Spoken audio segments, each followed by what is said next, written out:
Hello everyone. तो अभी हम लोग स्टार्ट करने वाले हैं घटना चक्र इन्वायरमेंट की जो सीरीज है उसमें एक और इन्फॉर्मेशन मैं आपको देना चाहता हूँ बिफोर स्टार्टिंग द घटना चक्र इन्वायरमेंट सेशन। पहले तो ये जान लो कि अगर आपको घटना चक्र की updated PDF, that is updated कहने का ये मतलब हुआ कि 2024 की पीडीएफ 2024 की पीडीएफ चाहिए तो I will provide you the link मतलब क्या होता है, मतलब क्या कि घटना चक्र जो पब्लिकेशन है उन्होंने उस बुक्स की लिंक्स प्रोवाइड की है। ठीक है, वो लिंक्स मैं आपको प्रोवाइड करूंगा और साथ साथ में इसके बाद मैं आपको बायोलॉजी वाले सेगमेंट को फिनिश करूंगा। लेकिन बायो वाले सेगमेंट को और लिंक प्रोवाइड करने के बीच का जो डिफरेंस है वो ये है कि अभी मेरी जो सब्सक्राइबर है वो 27.4K है। ठीक है, तो इसको एटलीस्ट 30K कीजिए। देखिए एफर्ट काफ़ी ज़्यादा लगता है। ठीक है, ऐसा नहीं है कि सोल काम मेरा यूट्यूब पे ही, यूट्यूब प्रोफेशन है मेरा, यूट्यूब प्रोफेशन नहीं है। और साथ में ही बहुत सारी चीज़ें हैं जो मेरी खुद की रिस्पॉन्सिबिलिटी होती है, लेकिन उसके साथ भी मैं पढ़ाता हूँ। ऑलरेडी मैंने इंडियन पॉलिटी, इंडियन अगर देखा जाए तो जियोग्राफी का पूरा सेगमेंट, मॉडर्न इंडियन हिस्ट्री का major segment, ancient physics, chemistry total complete. अगर आप देखो तो कोई भी एग्जाम पीसीएस हो या यूपीएससी हो या फिर इंडिया कोई भी एग्जाम, उसको आराम से इजीली से टैकल कर सकते हो। ठीक है, तो आपके तरफ से रिस्पांस कम है क्योंकि मैंने देखा है कि बहुत सारे लोग बहुत व्यूज़ करते हैं लेकिन उसको उस तरीके से रिस्पॉन्स नहीं करते हैं, सब्सक्राइब नहीं करते हैं चैनल को। मैं आज तक ये सब बोलता नहीं था लेकिन मैं इसलिए इसको ऐड कर दे रहा हूँ क्योंकि इसको उसका बोलने का यही रीज़न है कि मेरे पास मोटिवेशन नहीं बचता यार। क्योंकि ऑब्वियस है अगर मोटिवेशन नहीं होगा तो मैं 12 घंटे 15 घंटे की वीडियोस क्यों बनाऊंगा, कोई भी इसका कोई तुक नहीं है ना। आप व्यू कर रहे हो वीडियोस को शेयर भी करते हो, 1 लाख व्यूज़ भी हैं किसी घटना चक्र के वीडियोस पे, लेकिन आप उसको सब्सक्राइब नहीं कर रहे हो। ठीक है, आप उससे बेनिफिट ले रहे हो लेकिन आप उसको शेयर नहीं कर रहे हो, लोगों तक पहुंचने नहीं दे रहे हो। या हो सकता है आप सेल्फ सेंटर्ड हो या फिर हो सकता है आप सेल्फिश हो, जो भी हो, लेकिन इससे मेरा लॉस हो रहा है। मेरा लॉस होगा अगर मान लो ये एक्सटेंसिवली अगर ये लोगों तक नहीं पहुंचेगा, रीच नहीं कर पाएगा, तो मुझे वीडियो बनाने का मोटिवेशन नहीं आएगा। ठीक है, ये कोई इंटरनल और एक्सटर्नल मोटिवेशन की बात नहीं है, ये सिंपल एंड प्लेन मोटिवेशन है, बार्टर सिस्टम वाली। ठीक है, तो आप इसको कोशिश करो शेयर करने का। मैं आपसे ये वादा करता हूँ कि मैं आपको फ्री में घटना चक्र की अपडेटेड पीडीएफ, पूरी नई अपडेटेड पीडीएफ की लिंक प्रोवाइड करूंगा जो उनकी ऐप पे अवेलेबल होती है, वो आपको मैं फ्री में दूंगा। आप उस ऐप के थ्रू उसको जितनी बार खोल के जितनी बार पढ़ना होगा पढ़ सकते हो, लेकिन एटलीस्ट मुझे 30K सब्सक्राइबर चाहिए। ठीक है, let's start with the Ghatna Chakra environment segment. You all are watching ISP simplified. Hello everyone. So हम लोग स्टार्ट करने वाले हैं environment and ecology segment of the Ghatna Chakra series. आप लोगों का बहुत ज़्यादा मैसेज है और इसके लिए बहुत ही ज़्यादा सॉरी कि मैं कंटिन्यू नहीं कर पाया हूँ बहुत सारे सेगमेंट को। जैसे I have already promised for the biology segment of the Ghatna चक्र सीरीज़, बट बहुत सारे ऐसे चीज़ हैं जिसको मैं रोक नहीं सकता हूँ। मेरे पास कुछ समय का शॉर्टेज था, लेकिन अभी मैं कोशिश करूँगा, कोशिश नहीं, मैं इतना तो ज़रूर कंफर्म करता हूँ कि एनवायरमेंट इकोलॉजी मैं अभी ख़त्म करूँगा। इसके बाद जस्ट हम लोग बायो वाले सेगमेंट को ख़त्म करेंगे। ठीक है, फिर उसके बाद डिसाइड करते हैं कि आगे क्या करेंगे। लेकिन अभी मैं 110% एनवायरमेंट एंड इकोलॉजी सेगमेंट को ख़त्म करते हैं और फिर इसके बाद बायो वाले सेगमेंट को ख़त्म करेंगे। इसके साथ साथ हम लोग का ऑलरेडी मॉडर्न हिस्ट्री फिनिश है। साथ में अगर आप देखोगे तो इंडियन जियोग्राफी वाला पोर्शन कंप्लीट फिनिश है। इसके साथ साथ पिक्टोरियल जो घटना चक्र की सीरीज़ है उसमें हम लोगों ने ऑलरेडी एंशियंट, मेडाइवल, और इसके साथ साथ में हम लोगों ने पॉलिटी के साथ एनवायरमेंट सेगमेंट का पूरा कंप्लीट है। वो रिवीजन सेगमेंट के लिए आप उसको यूज़ कर सकते हो। जो भी हम लोग स्टार्ट करने वाले हैं वो एनवायरमेंट एंड इकोलॉजी सेगमेंट है। कोई भी एग्जाम दोगे, इंडिया का स्टेट पीसीएस या फिर कोई भी एग्जाम जहाँ पे आपको जनरल स्टडीज़ पार्ट है, वहाँ पे आपको एनवायरमेंट एंड इकोलॉजी सेगमेंट मिलेगा। अगर एग्जाम को हम लोग देखेंगे तो एनवायरमेंट एंड इकोलॉजी सेगमेंट में तो आपको 2 तरीके से इसको फ्रेगमेंट करना पड़ता है। पहला अगर सेक्शन हम लोग देखेंगे तो ये एक हाईली स्टैटिक पोर्शन यहाँ पे आएगा। ठीक है, उसके बाद अगर आप इसको और डिसइंटीग्रेट करोगे तो आपको यहाँ पे करंट अफेयर सेगमेंट देखेगा। करंट अफेयर सेगमेंट कहने का मतलब एनवायरमेंट एंड इकोलॉजी से रिलेटेड जो current events national plus international जो होते हैं, national plus international plus integrated आप कह सकते हो, जहाँ पे नेशनल इंटरनेशनल दोनों कंबाइंड होता है। जैसे मान लो कहीं पे कोई कॉन्फ्रेंस हो गया ऑन एनवायरमेंट, ठीक है, जैसे कॉप हो गया, फिर क्लाइमेट चेंज पे हो गया, जैसे वियना कन्वेंशन हो गया, मॉन्ट्रियल प्रोटोकॉल हो गया, जैसे बहुत सारे हैं ऐसी चीज़ें। ठीक है, तो स्टैटिक प्लस डायनेमिक दोनों पार्ट को इंक्लूड करोगे तो आपका एक अच्छे से एनवायरमेंट एंड इकोलॉजी सेगमेंट आप तैयार कर सकते हो। मेरा जो रोल होगा आप लोगों की प्रिपरेशन में वो अभी हम लोग लेके चलेंगे पूरी की पूरी स्टैटिक पोर्शन को। जो डायनेमिक पोर्शन है वो ऑलरेडी हम आई दृष्टि घटना चक्र की सीरीज से कंटिन्यू रखते हैं।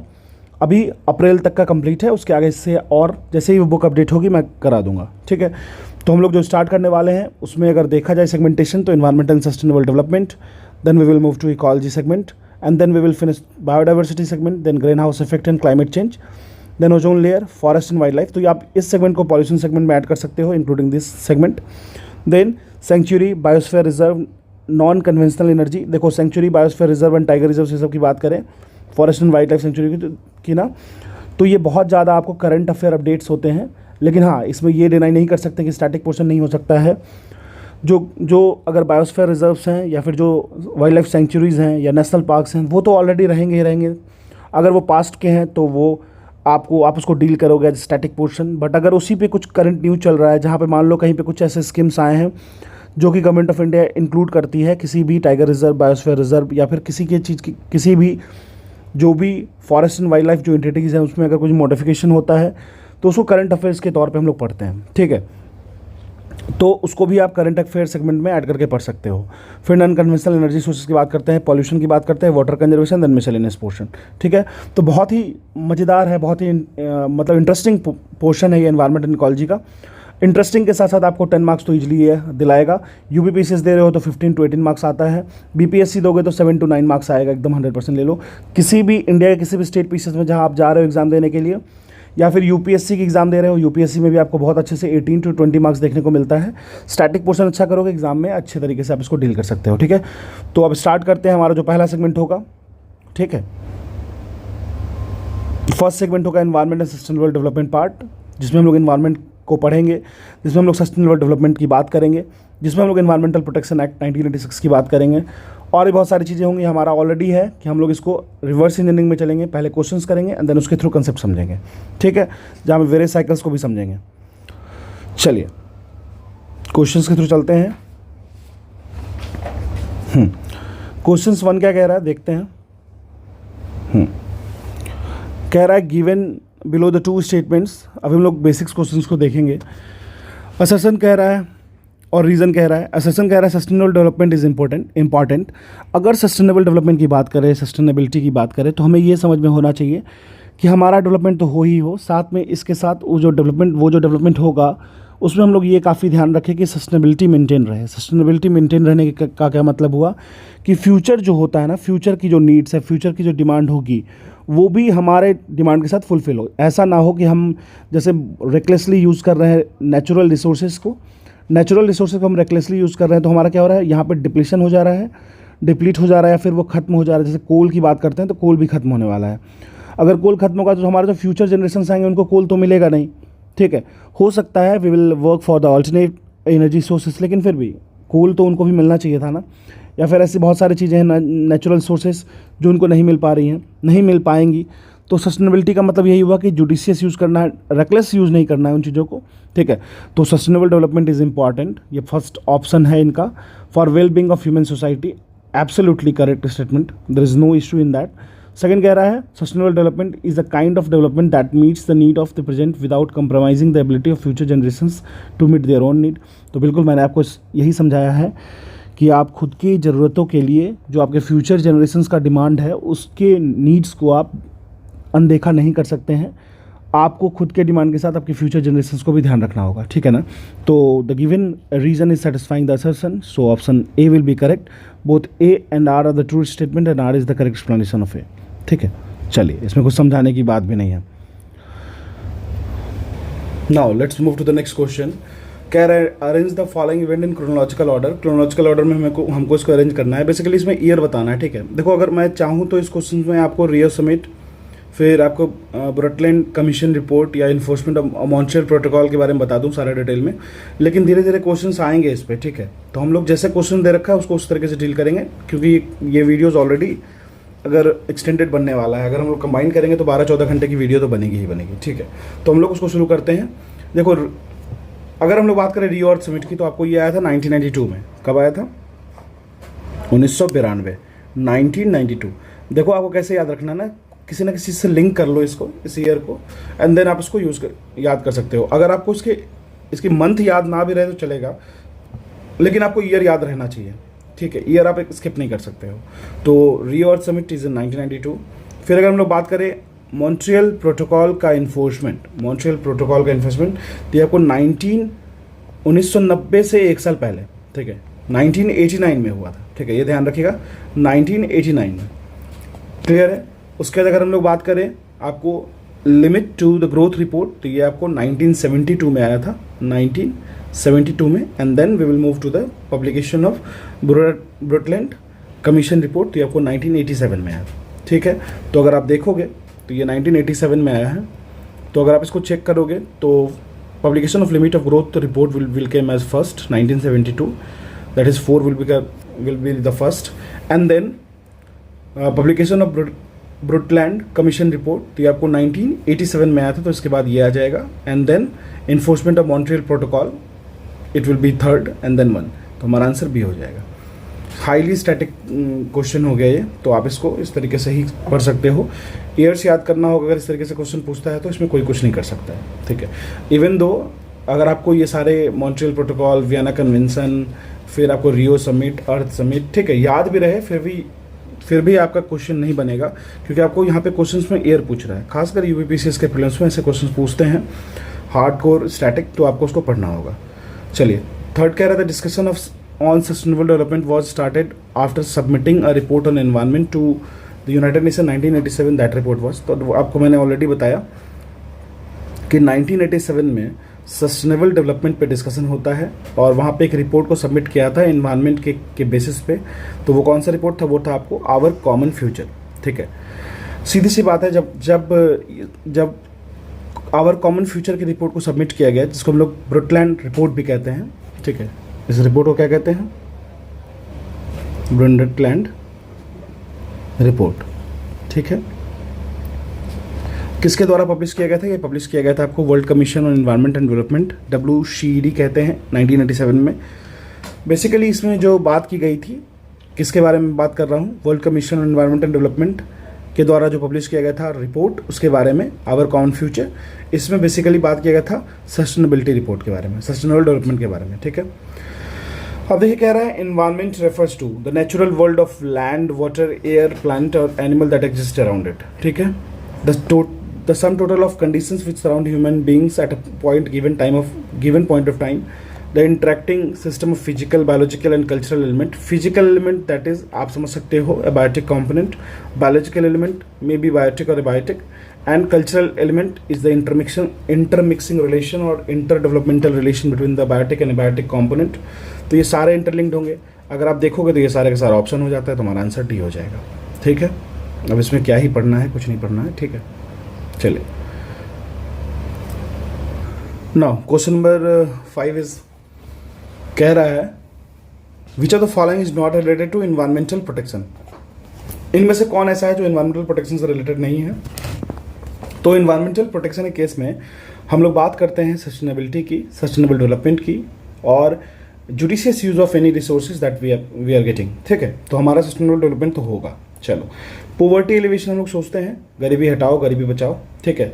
Air conditioning, use of paper bags. देखो, एयर कंडीशनिंग की बात करते हैं। एयर कंडीशनिंग में क्या होता है? क्लोरोफ्लोरो CFC क्लोरोफ्लोरोकार्बन पाया जाता है, जो कि आपको ओजोन गैस डिप्लीशन में, ओजोन लेयर डिप्लीशन में काफ़ी ज़्यादा ही ये मतलब कॉन्ट्रीब्यूटर है, ठीक है। ये ग्लोबल ग्रीन हाउस गैसेस है, ठीक है।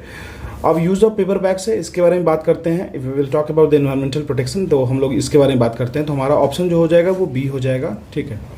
पोवर्टी को इंक्लूड नहीं करते एनवायरमेंटल प्रोटेक्शन। चलिए, कह रहा है environmental protection act of India was enacted in. Environmental protection act, देखो अब घटना चक्र लगाने का एकमात्र यही फायदा है कि जब आप क्वेश्चंस को बार बार देखोगे ना, तो आपको जो डाटा फैक्चुअल इन्फॉर्मेशन होंगे वो इजिली याद हो जाएगा आपको। तो इन्वायरमेंटल प्रोटेक्शन एक्ट की बात कर ले इंडिया में, तो ये इनेक्ट कब हुआ था? ये आपको इनेक्ट हुआ था 1986 में। Environmental protection act of India was enacted in year 1986, और फिर बाद में इसको अच्छे तरीके से इंप्लीमेंट किया गया था। When the environmental protection act for the preservation and protection of the environmental was passed by the government of India. तो ये कब पास किया गया था? 1986 में। Environmental protection act in 1986। In which of the following year of the environmental protection pass, same question, तो skip करो, ठीक है। The environmental protection of India was, देखो बार बार एक ही क्वेश्चन पूछा है और इन्होंने डाल भी रखा है, क्योंकि ऐसे क्वेश्चन आएंगे तो हमेशा आएंगे। Environment is a composite state of, so आप किस किस चीज़ को इंक्लूड करोगे तो आपको इन्वायरमेंटल फैक्टर, इन्वायरमेंट आपको सामने में दिखेगा। वो कौन कौन से फैक्टर हैं? एक तो आपको बायोटिक फैक्टर है, ठीक है, organic factor plus abiotic factor, ठीक है, abiotic factor plus physiographic factor भी इंक्लूड होगा। एनवायरनमेंट जो है वो डिवाइडेड है आपको बायोटिक कंपोनेंट में, एबायोटिक कंपोनेंट में, ठीक है।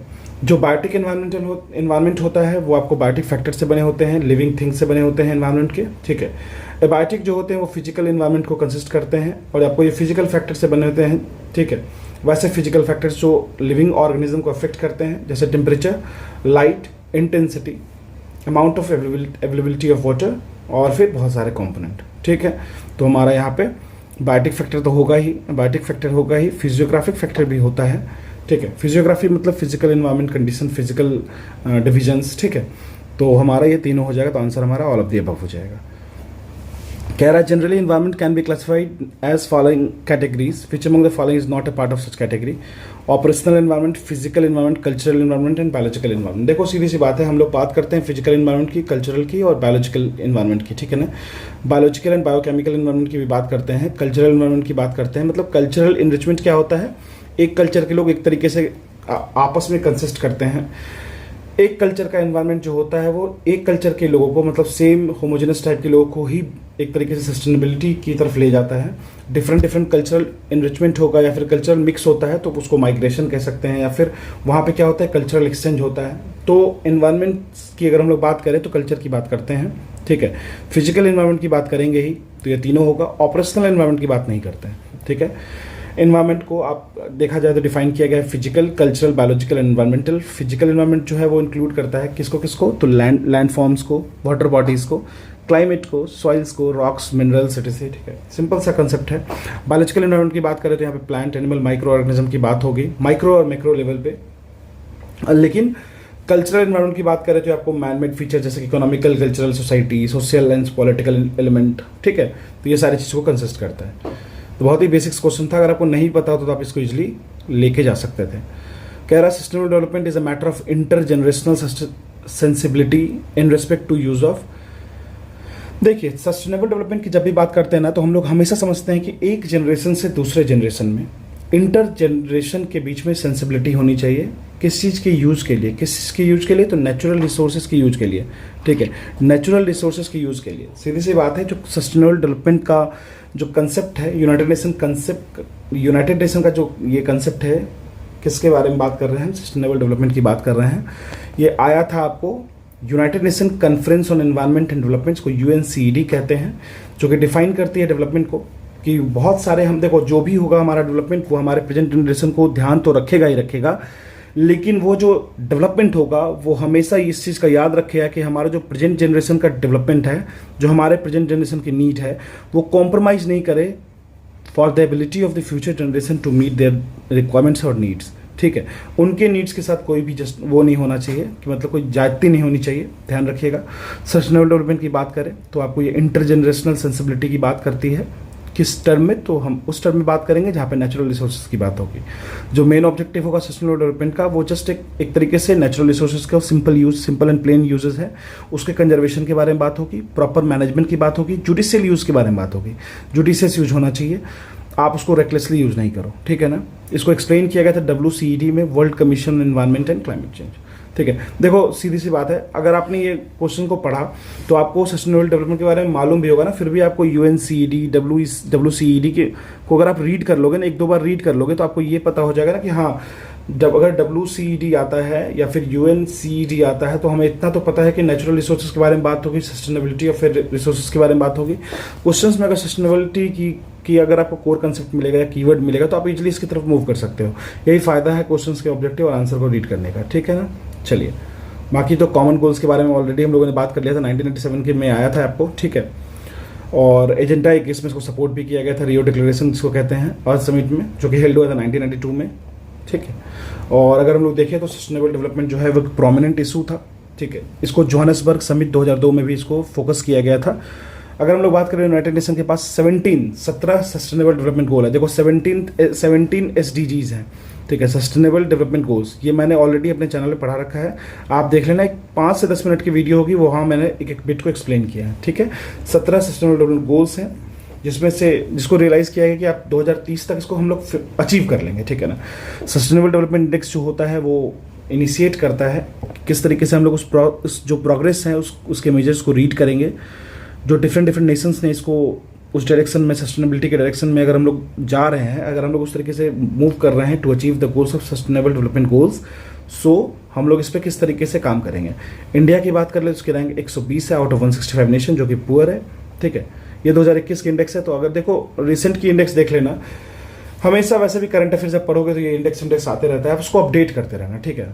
चलिए, इस तरीके से देखा जाए तो 21 की पढ़ने की तो जरूरत नहीं है, लेकिन फिर भी जान लो। Finland, Sweden, Denmark, Germany, Belgium, India, Pakistan. India का 120 और पाकिस्तान का 129। तो अभी का अपडेट कर लेना, या फिर टेलीग्राम चैनल पर जुड़ जाना, वहाँ पे मैं अपडेट तो करते ही रहूँगा। ब्लू कार्बन क्या है, what is blue carbon? Simple सा बात है, वैसे कार्बन जो कि कैप्चर किया गया है ओशंस के द्वारा और कोस्टल इकोसिस्टम के द्वारा, ठीक है। वैसे कार्बन कंपोनेंट जो कि कैप्चर किया गया ओशन और कोस्टल इकोसिस्टम के द्वारा। ब्लू कार्बन की अगर बात करें तो कार्बन, वैसे कार्बन जो वर्ल्ड के ओशन और कोस्टल इकोसिस्टम के द्वारा कैप्चर किया गया है। सी ग्रासेस होते हैं, मैनग्रोव्स होते हैं, सॉल्ट मार्शेस होते हैं। सॉल्ट मार्शेस आपको पता होगा, मार्शी लैंड जो होते हैं जो कि सॉल्ट वाटर की वजह से बनते हैं कोस्ट के आसपास में, ठीक है ना। ये कैप्चर करते हैं, होल्ड करते हैं कार्बन को, और ये एक्ट करते हैं जिसको हम लोग कार्बन सिंक कहते हैं। कार्बन सिंक करने का क्या मतलब हुआ, मान लो ये सिंक हो गया, ठीक है। तो यहाँ पे कुछ भी आ रहा है, यहाँ पे इसके सिंक ही हो रहा है, मतलब अंदर ही जा रहा है। तो अंदर जा रहा है मतलब क्या हो रहा है, सिंक मतलब कहता है उसको एब्जॉर्ब कर ले रहे हैं, ठीक है। तो कार्बन सिक्वेस्ट्रेशन भी एक टर्म है, कार्बन सिंक भी एक टर्म है, कार्बन फुटप्रिंट भी एक टर्म है, कार्बन सिक्वेस्ट्रेशन तो एक बता ही दिया मैंने। तो आपको ये बात ध्यान रखना है कि नेचुरल रिसोर्सेज जो होते हैं वो भी कार्बन को सिंक करते हैं, मतलब कार्बन का जो कंपोनेंट है, कार्बन का जो कॉन्सेंट्रेशन एटमॉस्फेयर में बढ़ रहा है उसको सिंक करते हैं। अगर उसको सिंक कर रहे हैं तो क्या होगा, जो कार्बन की वजह से जो ग्लोबल वार्मिंग का जो ग्लोबल एवरेज टेम्परेचर राइज हो रहा है उसको हम लोग मेंटेन कर सकते हैं। अगर उसको हम लोग मेंटेन कर पाएंगे तो हमारा ग्लोबल वार्मिंग का जो एनुअल एवरेज टेम्परेचर है वो धीरे धीरे कम होगा। तो हम लोग जो लिमिट लेके रखे हैं 2.5 डिग्री सेल्सियस, उसके लिमिट रेंज में हम लोग रहेंगे, ठीक है। तो ध्यान रखिएगा, ठीक है। हाँ, ये जो कोस्टल सिस्टम है ना, बहुत ही स्मॉलर साइज है प्लैनेट फॉरेस्ट। देखो एक्चुअल में ऑब्वियस है, जो ओशन या कोस्टल रीजन में जो आपको कार्बन सिक्वेस्ट्रेशन या कार्बन सिंक मिलते हैं वो कम है as compare to forest area, ठीक है। फॉरेस्ट एरिया में क्या होता है, जो कार्बन का सिक्वेस्ट्रेशन होता है या फिर कार्बन सिंकिंग होता है वो फास्टर रेट से होता है, ठीक है। चलिए, कह रहा है saving energy and other resources for the future without sacrificing people comfort in the present is the definition of the following concept. We are talking about the sustainable development, so we need not to look further. अब कह रहा है the following sustainable development goals. अब देखो यहाँ जो 17 जो हम लोगों ने बताया ना सस्टेनेबल डेवलपमेंट गोल्स, उसके बारे में आपको समझना है। वहाँ से एक क्वेश्चन, कभी कभी क्या होता है ना, SDGs के बारे में पढ़ेंगे ना तो एक क्वेश्चन वहाँ से डाल देंगे वो। अगर आप देखोगे तो उसको करंट अफेयर सेगमेंट में भी डाल सकते हैं या फिर उसको स्टैटिक पोर्शन में भी डाल सकते हैं। तो आपको ये पढ़ना ही पढ़ना है, ठीक है। तो फॉलोइंग सस्टेनेबल डेवलपमेंट गोल्स की बात करेंगे तो वैसे कौन सी गोल है जो टारगेट करती है water availability for all and its permanent management up to 2030 in India. तो ये SDG 6 है। देखो हमेशा याद रखना, पॉवर्टी, हंगर, चाइल्ड डेवलपमेंट, फिर वुमेन, फिर गर्ल चाइल्ड के लिए, फिर वाटर अवेलेबिलिटी के लिए, ये सब 17 सस्टेनेबल डेवलपमेंट गोल्स हैं, ठीक है। इसको ध्यान रखना है। और कुछ आप यूट्यूब कर लो, वहाँ पे आपको कुछ ट्रिक्स से पता चल जाएंगे, ट्रिक्स से भी आप इसको याद रख सकते हो, क्यों, ठीक है। वैसे कुछ इंपॉर्टेंट जो बार बार आते हैं, यूनाइटेड नेशन ने आइडेंटिफाई किया 17 सस्टेनेबल डेवलपमेंट गोल्स को, ठीक है, जिसको रियलाइज़ किया गया कि इसको हम लोग अचीव करेंगे 2030 तक, ठीक है। इन गोल में जो SDG 6 है वो क्लीन वाटर एंड सैनिटेशन की बात करता है। बहुत इंपॉर्टेंट क्वेश्चन है ये, ठीक है, क्योंकि क्लीन वाटर एंड सैनिटेशन जो है अभी सबसे बड़ी इशू है, जो इंश्योर करता है availability of sustainable management of water and sanitation for all. अभी हम लोग बात करें 2.2 बिलियन वैसे लोग हैं जो लैक करते हैं access of safely manage drinking water, और मोर देन 4.2 बिलियन ऐसे लोग हैं जो सेफली मैनेज सैनिटेशन को लैक करते हैं, ठीक है। हमारा इंडिया भी इसमें आता है बहुत ही ज़्यादा वॉर सिचुएशन में। The decade of sustainable energy for all in the initiative of, ये किसका इनिशिएटिव है, obviously it's initiative of United nation, ठीक है।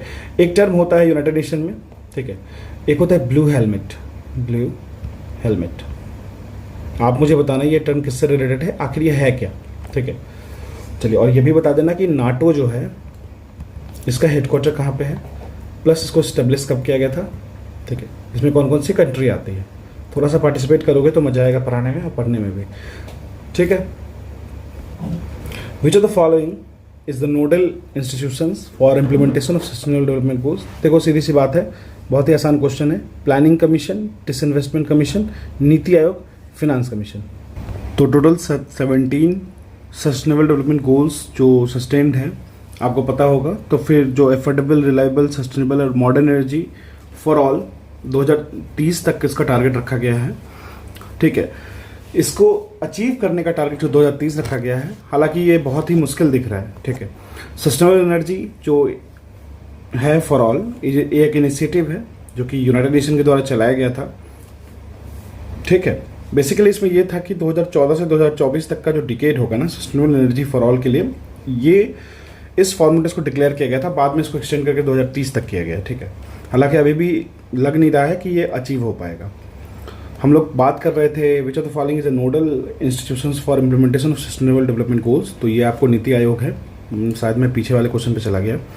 नीति आयोग आपको पता होगा, brain map of the Indian system, आप इसको कह सकते हो प्लानिंग कमीशन का जो एक तरीके से ये ब्रेन मैप है, ठीक है।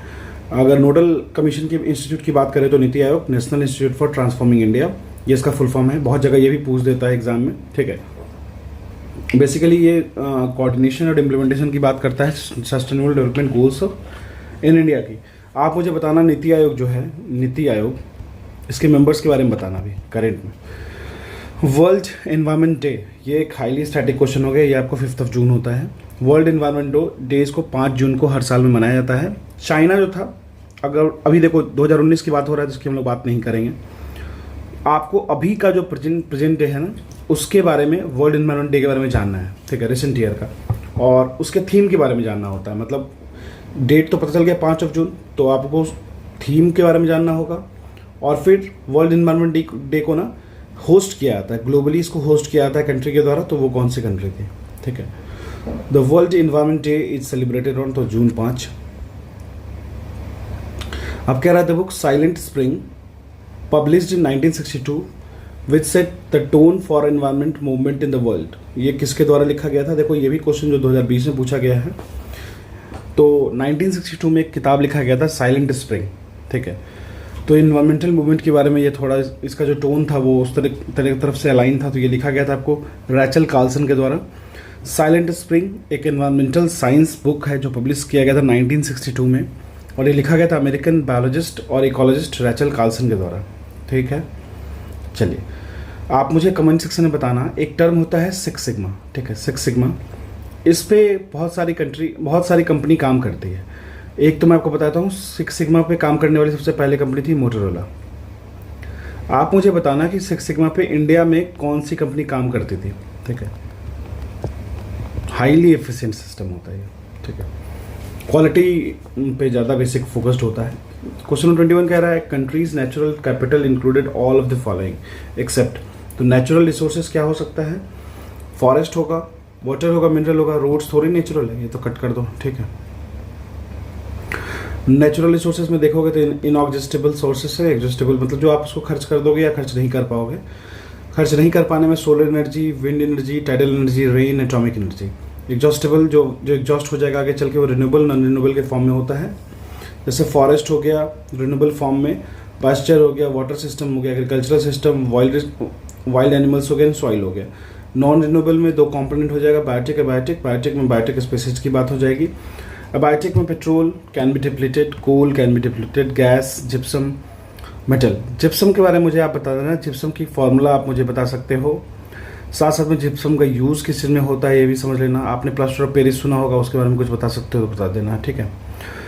वर्ल्ड एनवायरनमेंट डे 2018 का थीम क्या था? 2017 में पूछा गया है, तो आपको अभी का थीम याद रखना है, तो ये क्वेश्चन अभी के लिए कोई यूज़ का नहीं है। चलिए अब देखो main role of solar radiation is, तो मेन रोल क्या है सोलर रेडिएशन का? तो वाटर साइकिल को पूरा करता है, सीधी सी बात है। वाटर साइकिल की अगर हम लोग बात कर ले तो वो एनर्जी से ड्रिवन है, मतलब वो भी एनर्जी कहाँ से ड्रिवन होगा? सन से ड्रिवन होगा। बिल्कुल आपको पता ही होगा कि वाटर का जो सोर्सेस होगा वहाँ से इवेपोरेशन होगा, प्रेसिपिटेट होगा, फिर बाद में इवेपोरेट होगा, तो उसके लिए रेडिएशन चाहिए। जो सोलर रेडिएशन होते हैं वो जो जो वाटर साइकिल है उसको ड्राइव करता है, ठीक है। वो वाटर्स को इवेपोरेट करते हैं डिफरेंट वाटर सोर्सेस से, जैसे ओशन हो गया, लेक्स और रिवर, इवन की सॉइल जो मॉइस्चरस सॉइल होते हैं उससे भी वाटर वेपर बनाते हैं और क्लाउड के फॉर्म में बनते हैं, ठीक है। क्लाउड फिर वाटर ड्रॉपलेट्स में इवेंचुअली धीरे धीरे करके मास गेन करते हैं, और मास जब गेन होने लगता है क्लाउड के फॉर्म का तो वो धीरे धीरे फॉल बैक कर जाते हैं अर्थ पे, तो फिर इसको रेनफॉल कहते हैं हम लोग। तो वाटर साइकिल होता है वो एसेंशियली एक क्लोज सिस्टम है।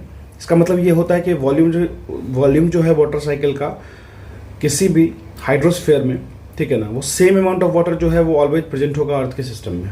मतलब समझ रहे हो, साइक्लिक वेरिएशन होगा, लेकिन इधर से अगर 2 जाता है तो ऊपर जाके 2 से फिर 2 ना आएगा नीचे, ठीक है। तो ये साइक्लिक वेरिएशन और amount of water will always remain present on the earth system, ठीक है।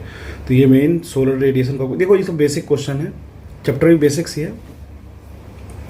नेशनल एनवायरमेंटल इंजीनियरिंग रिसर्च, ये आपको नागपुर में है, जिसको नीरी कहते हैं, ठीक है। NEERI is in Nagpur, N से नीरी याद रख सकते हैं।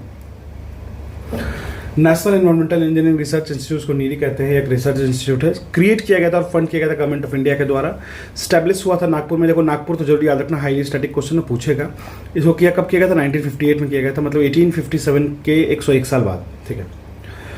ये एक central public health engineering research institute, ठीक है ना, इस नाम से इसको स्टार्ट किया गया था, जो जिसका मेन फोकस था water supply, sewage disposal. Sewage मतलब सॉलिड वेस्ट मैनेजमेंट भी होता है, सीवेज में बीओडी सीओडी होता है। बीओडी मतलब बायोकेमिकल ऑक्सीजन डिमांड की बात करते हैं, ठीक है। और उससे कुछ रिलेटेड डिजीज होते हैं कुछ एक्सटेंट तक, ठीक है। नीरी जो है एक पायनियर लेबोरेटरी है इन्वायरमेंटल साइंस के फील्ड में, इंजीनियरिंग एंड रिसर्च के पार्ट में भी इसका काफ़ी ध्यान है। और ये एक पार्ट भी है council of scientific industrial research को CSIR कहते हैं। CSIR का हेड कौन होता है ये मुझे बता देना कमेंट सेक्शन में। नीरी की जो 5 जोनल लेबोरेटरी है, चेन्नई, दिल्ली, हैदराबाद, कोलकाता और मुंबई में, ठीक है। नीरी जो है वो फॉल करता है under the ministry of science and technology. अब आपको याद क्या रखना है, नीरी मीन्स नागपुर, नीरी मीन्स नागपुर 1958, उतना ज़्यादा नहीं भी याद रहे चलेगा 1958, लेकिन ये जरूर याद रखना है, NEERI works under the ministry of science and technology government of India, ठीक है। नीरी का फुल फॉर्म भी याद होना चाहिए, national environmental engineering research institute, ठीक है।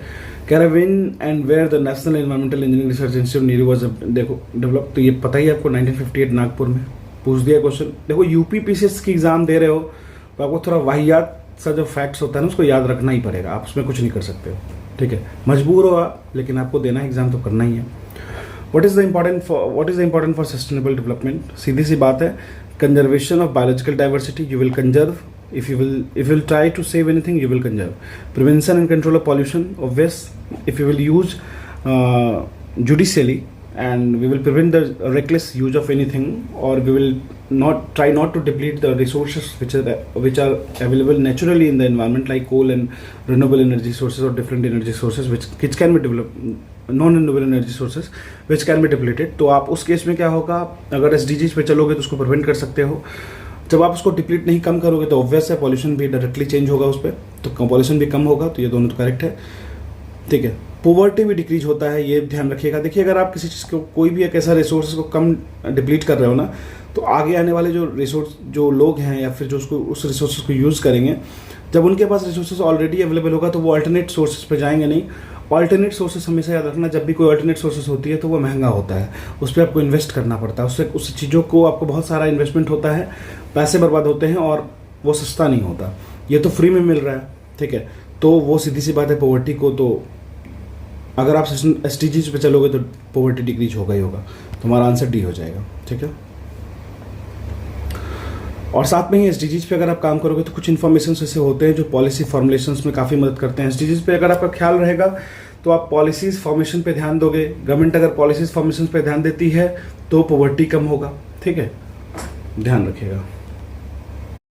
चलिए अब क्वेश्चन नंबर 27 मूव करते हैं। देखो क्वेश्चन नंबर 27 मूव करने से पहले मैं आपको बता दूं, अगर आप चाहते हो कि बायोलॉजी का सेगमेंट भी मैं खत्म कर दूं in continuation with environment segment, तो आप एटलीस्ट अभी मेरा 27.5 के सब्सक्राइबर हो रहा है, उसको 30 के कर दो at least, then we will proceed with that, ठीक है।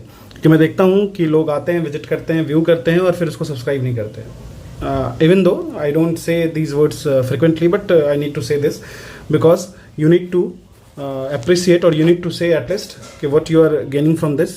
Otherwise there is no use of making effort and giving my precious time. I'm just repeating precious time of it, ठीक है। The common carbon metric supported by UNEP has been developed by the, जो carbon credit metric की बात कर लेते हैं, तो जो कार्बन क्रेडिट मेट्रिक है जो सपोर्ट किया गया है यूनाइटेड नेशन एनवायरमेंटल प्रोग्राम के द्वारा। देखो आपको बेसिकली क्या करना है, जैसे मैं आपको ये बता रहा हूँ ना, तो आपको UNEP पे रिसर्च करना है, यूनाइटेड नेशन एनवायरमेंटल प्रोग्राम पे। मतलब UNEP को कहाँ से लाया गया, इसको कब सेट किया गया था और इसकी क्या क्या डिमेंशनल कौन कौन सी मेंबर्स हैं इसमें, ये सब आपको यूनाइटेड नेशन एनवायरमेंटल प्रोग्राम के तहत समझना है, ठीक है। तो बेसिकली इसको लाया गया था कार्बन क्रेडिट मेट्रिक को लाया गया था to assess the carbon footprint of building operations around the world. मतलब मान लो आप कोई बिल्डिंग ऑपरेशन कर रहे हो या फिर कोई भी ऑपरेशन होता है, हर एक ऑपरेशन का अपना एक कार्बन फुटप्रिंट होता है। कार्बन फुटप्रिंट करने का ये मतलब हुआ कि आप कितना इमिट कर रहे हो कार्बन को, आपके द्वारा जो कॉन्ट्रीब्यूशन है कार्बन में क्या हो रहा है, ठीक है। ये कार्बन फुटप्रिंट हुआ आपके कार्बन का फुटप्रिंट, मतलब आपके जो एक्टिविटीज हैं, आपकी पर्टिकुलर एक्टिविटीज, उसमें जो फुटप्रिंट आप दे रहे हो, छाप छोड़ रहे हो, ठीक है, उसके लिए ये बात हो रही है, ठीक है। Common carbon metric and carbon footprint, ठीक है ना। तो ये हमारा ये हो गया।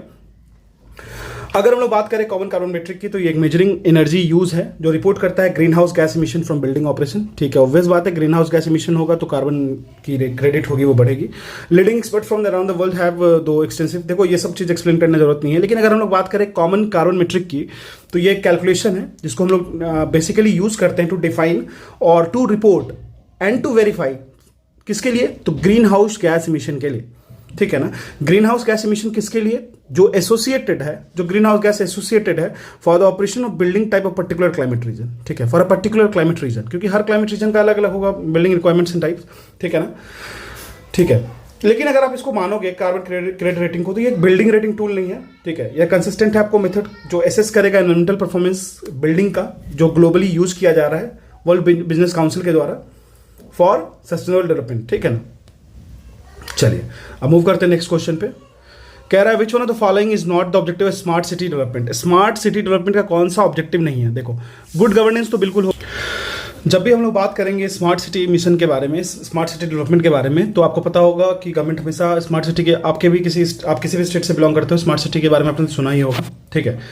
चलो, तो गुड गवर्नेंस की बात करती है, ग्रीन सिटी की बात करती है, स्मार्ट मोबिलिटी की बात करती है, लेकिन स्टेबलाइजिंग क्वालिटी ऑफ लाइफ की बात नहीं करती है। That is stabilising the quality of life is not the motto और द एजेंडा और the objective of the smart city mission. तो अगर हम लोग बात करें स्मार्ट सिटी मिशन के बारे में, ये एक इनिशिएटिव है जो कि गवर्नमेंट ऑफ इंडिया के द्वारा ड्राइव की गई है, ठीक है। बेसिकली है ड्राइव, और इसका बेसिक जो फंडा है ना, वो एक तरीके से इकोनॉमिक ग्रोथ है और क्वालिटी ऑफ लाइफ को इंप्रूव करना है, ठीक है। क्वालिटी ऑफ लाइफ को इंप्रूव करना है और साथ साथ में ही टेक्नोलॉजी के साथ साथ डेवलपमेंट होना चाहिए।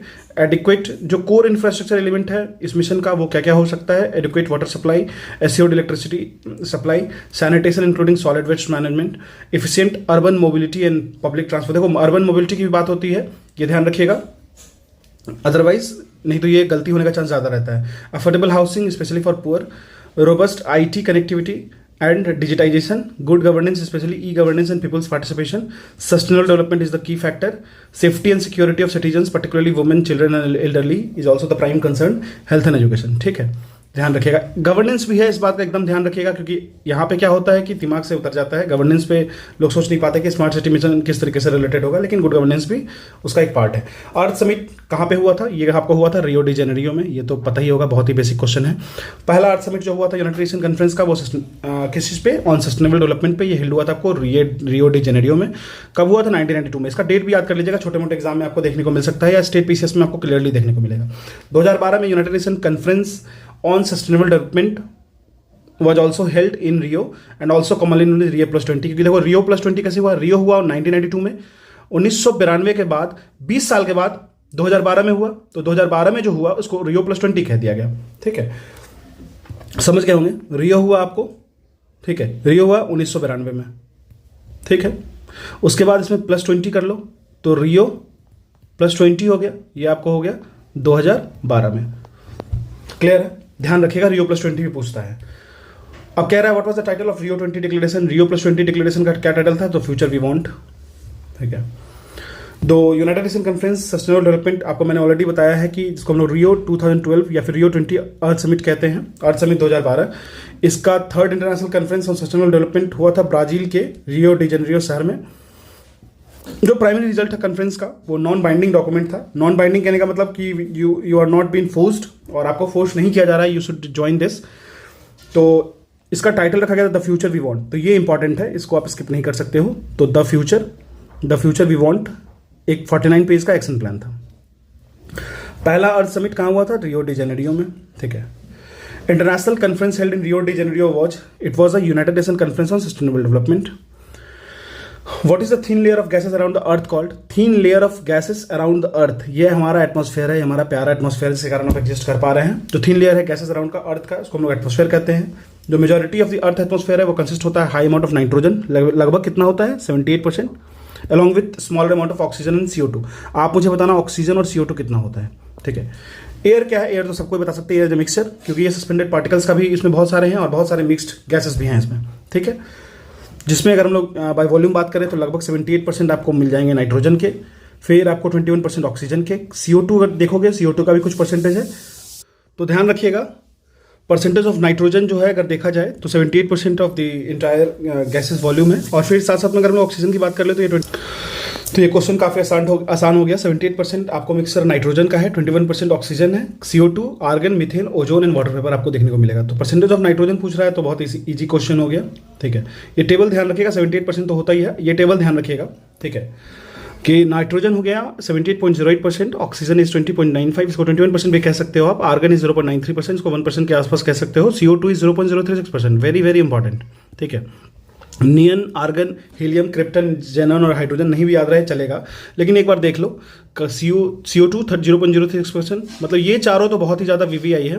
देन हीलियम, नियॉन जो है 0.02% है, देन हीलियम इज 0.0005%, क्रिप्टॉन जो है वो 0.001%, जेनॉन इज 0.409, ठीक है। हाइड्रोजन जो होगा 0.005%, ठीक है। What is the following is considered to be the optimum concentration of carbon dioxide for natural balance in the atmosphere? Optimum, देखो एक वर्ड होता है ऑप्टिमम का, कहने का ये मतलब होता है कि वैसा कॉन्सेंट्रेशन जो ठीक है, मतलब इससे ज़्यादा नहीं होना चाहिए, ठीक है। ये हमारा कॉस्ट बेनिफिट देख के इससे ज़्यादा नहीं होना चाहिए, तो क्या कंसेंट्रेशन होना चाहिए? Optimum concentration of CO2 for natural balance in atmosphere, तो ये हमारा होगा 0.03%, ठीक है। 0.03% will be the optimum concentration of CO2 for natural balance in the atmosphere. आप देख सकते हो CO2 का 0.03% था, तो ये ऑप्टिमम बैलेंस के लिए है। इससे ज़्यादा होगा ग्लोबल वार्मिंग बढ़ेगा। ग्लोबल वार्मिंग बढ़ने का मतलब होता है हीट, जो अर्थ के एटमॉस्फेयर में हीट का टेम्परेचर है, मतलब हीट है, वो बढ़ता है। अगर हीट बढ़ जाता है हमारे एटमॉस्फेयर में तो उससे क्या होगा, उससे हीट ट्रैपिंग बहुत ज़्यादा हो रहा है, उससे क्या होगा, हीट अगर बहुत ज़्यादा बढ़ता है तो आपको पता है मेल्ट होगा, आइस मेल्ट होगा और आइसबर्ग्स मेल्ट होंगे। इससे क्या होगा, वाटर लेवल बढ़ेगा, वाटर लेवल बढ़ेगा तो जो आसपास के एरियाज वाले जो भी शहर हैं, कंट्री हैं, वो आपको सबमर्ज हो जाएंगे उसमें, तो ये एक बहुत बड़ा इफेक्ट देखने को मिलेगा।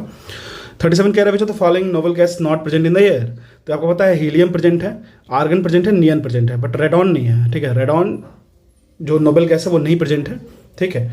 हीलियम, आर्गन और नियॉन है। In the atmosphere the highest percentage is of, किसका हाईएस्ट परसेंटेज है तो सबको पता है, नाइट्रोजन का है 78%, there is no need to सी।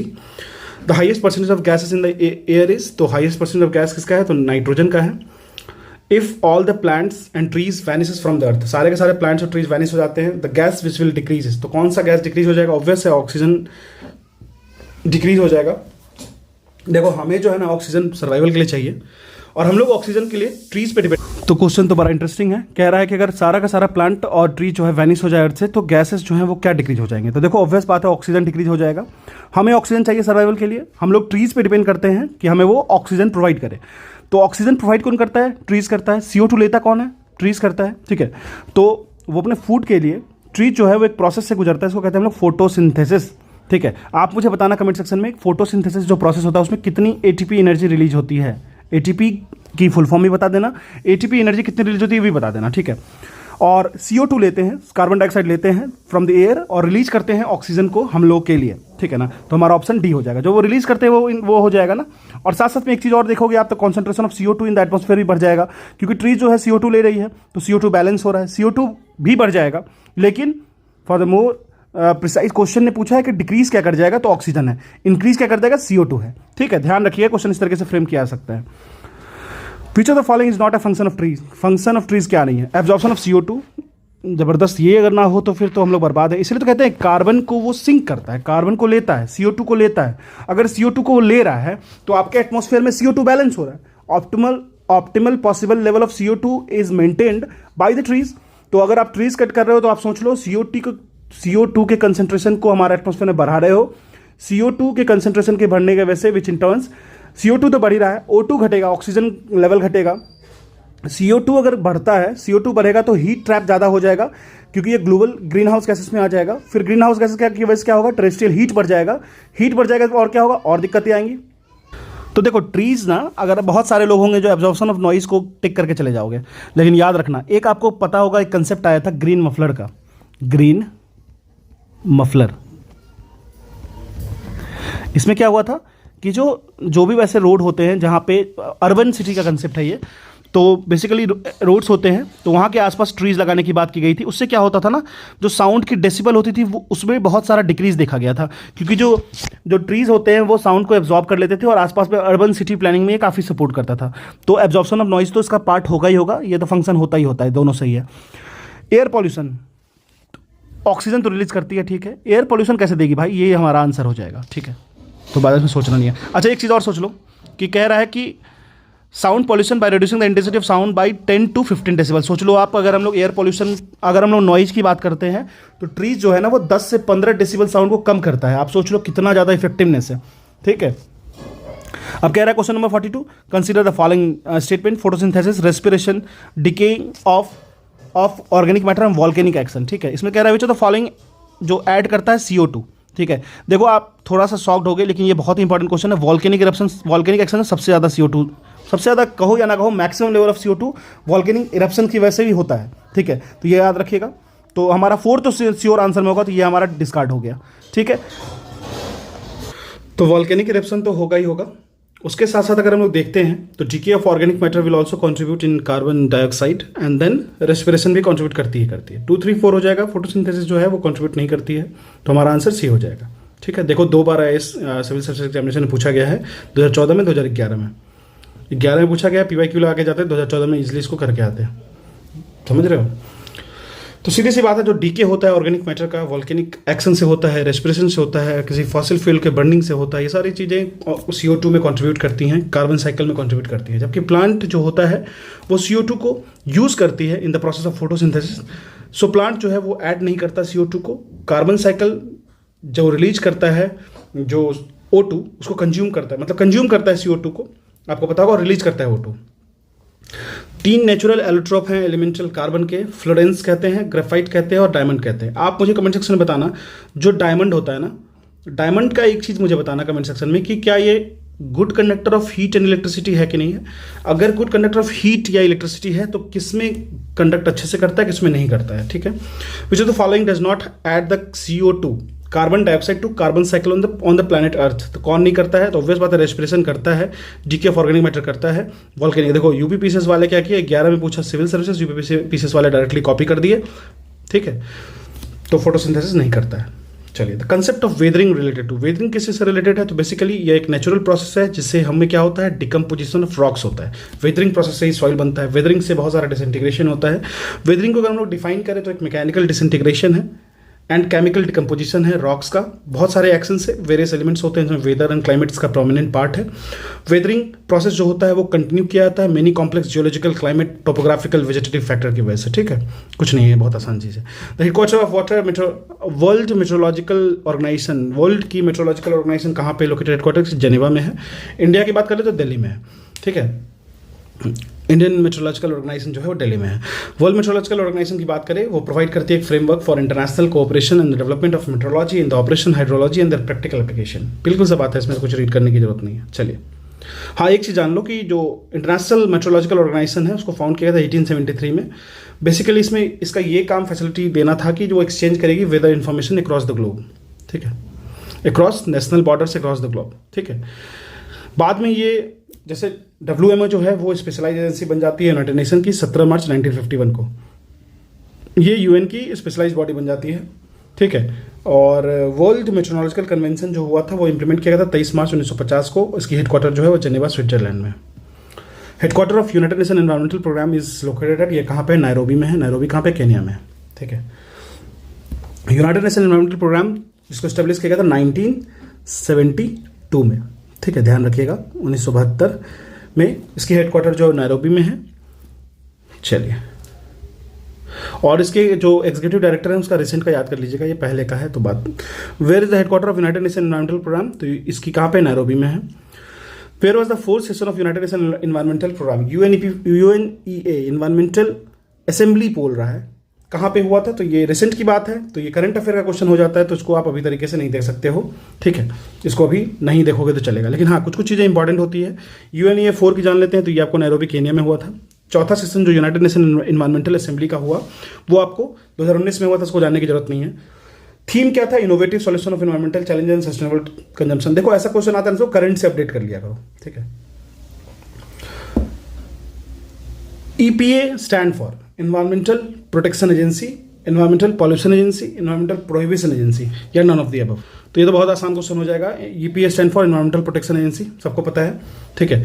अगर हम लोग बात करें EPA की, तो इन्वायरमेंटल प्रोटेक्शन एजेंसी एक एजेंसी है जो federal government of the United state के द्वारा लाया गया है, which was created for the purpose of protecting human health. और साथ साथ में इन्वायरमेंटल का प्रोटेक्शन की बात करेंगे, और साथ साथ इन्फोर्स करेगा रेगुलेशंस को, जो बेस्ड होगा लॉज पे, किसके द्वारा, कांग्रेस के द्वारा पास किया जाएगा। और इसको स्टैब्लिश किया गया था 2 दिसंबर 1970 को, ठीक है। कौन सा इंस्टीट्यूट है, in which of the following institute the environmental information system ENVIS centres on pollution and environment is located. ENVIS is the environmental information system centre on pollution and environmental located. ये कहाँ पे है, IIPS Mumbai में located है। ये environmental information system ENVIS centre of pollution and environment located is located on the international institute of population science, international institute of population science, ठीक है। NEA stand for, ये नेशनल एनवायरमेंट अथॉरिटी है, NIA मत समझिएगा, NEA है। जो national environmental appellate authority NEAA है, जिसको हम लोग NEA कहते हैं बेटर, इसको सेट किया गया था ministry of environment and forest के द्वारा। बेसिकली ये एड्रेस करेगा केसेस को जो इन्वायरमेंटल क्लियरेंसेस से रिलेटेड हो। इन्वायरमेंटल क्लियरेंसेस का मतलब ये हुआ कि जैसे मान लो कुछ कंस्ट्रक्शन करना है, कुछ भी करना है, जहाँ पे आपको रेस्ट्रिक्शंस हैं, रेस्ट्रिक्टेड एरियाज हैं, वहाँ पे आपको कुछ इन्वायरमेंटल क्लियरेंसेस, जैसे RA ट्री वाली बात हो रही है अभी, RA फॉरेस्ट जो है, RA ट्री नहीं फॉरेस्ट, जो मुंबई वाला केस है, उसमें मान लो अगर आपको क्लियरेंसेस चाहिए, तो वैसे क्लियरेंसेस के लिए आपको NEA से कंसल्ट करना पड़ेगा, ठीक है। जो इसको स्टैब्लिश किया गया national environment appellate authority act के थ्रू 1997 में। बेसिकली ये अपील्स को हेयर करता है और बहुत सारे रेस्ट्रिक्टेड एरियाज में इस बात का ध्यान रखता है, कोई भी इंडस्ट्री ऑपरेशंस या प्रोसेस होगा, shall not be carried out subject to certain safeguard, कुछ सेफगार्ड्स मेजर लिए जाएंगे under the environmental protection act 1986। You need to remember this also, environmental protection act 1986, ठीक है। जैसे नेशनल ग्रीन ट्रिब्यूनल को बसाया गया, मतलब लाया गया 18 अक्टूबर 2010 को, नेशनल ग्रीन ट्रिब्यूनल एक्ट 2010 के एम्बेट में NEA को रिजॉल्व कर दिया गया, ठीक है, डिजॉल्व कर दिया गया, मतलब हटा दिया गया, ठीक है। Headquarter of the green peas international कहाँ पे लोकेटेड है, कह रहा था headquarter of the green peas international कहाँ पे लोकेटेड है, ये आपको एम्स्टर्डम में लोकेटेड है, ठीक है। ग्रीन पीस एक नॉन गवर्नमेंटल एनवायरमेंटल ऑर्गेनाइजेशन है, जिसकी ऑफिस लगभग 55 कंट्रीज में है, नो नीड टू रिमेंबर। इसकी जो हेडक्वार्टर है वो एम्स्टर्डम में है, नीदरलैंड में।